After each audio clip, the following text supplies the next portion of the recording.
Երկրի վարչապետը վերջերս նյարդային է դարձել Արցախի կնոջ դեպքը մետրոյում։ Շատ վատ զգացի ես ինձ։ Ես շատ ծանր տարա։ Մալադեց այդ աղջկան, ես եղել կարող ավելի ուրիշ ձև կոպտեի։ Ինքը հայրենասեր աղջիկ էր, մալադեց, շատ ճիշտ տարավ։ Ճիշտ պատասխան, որ արցախցիները փախած չեն։ Հակի ստիպված են թողել իրենց հայրենիքը, որպեսզի բռնաջնջումից խուսափեն։ Դա երկրորդ ցեղասպանություն էր։ Նախ ղեկավարը ինչ որ լինի իրավունք չունի ոչ մեկի հետ այդ տոնով խոսի։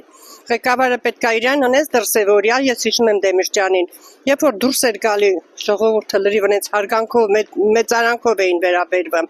Նա ոչ մեկին ոչ վերավորում էր, ոչ էլ իրան էին վերաբերվում, ուղղակի իր պահվածքով ժողովրդի մեջ վայելում էր սեր ու հարգանք։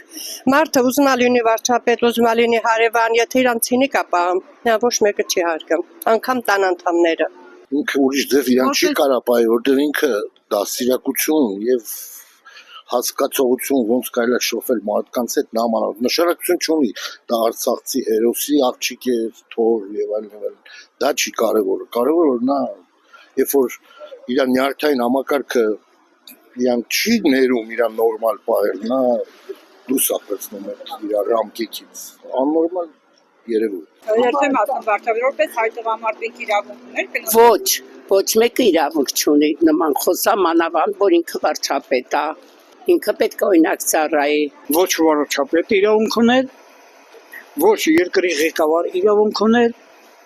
ոչ որևէ մի իրավասություն ուներ Արցախից տարահանված հայ կնոջը եւ ընդհանրապես հայ կնոջ վերաբերյալ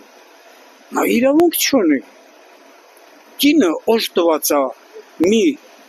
շնորհով, որ Աստված է նրան ստեղծել, որպեսզի արարի, որպեսզի ժողովրդին ծառայի։ Հիմա ինքը կանգնել է կնոջը, մայր կնոջը վիրավորում է,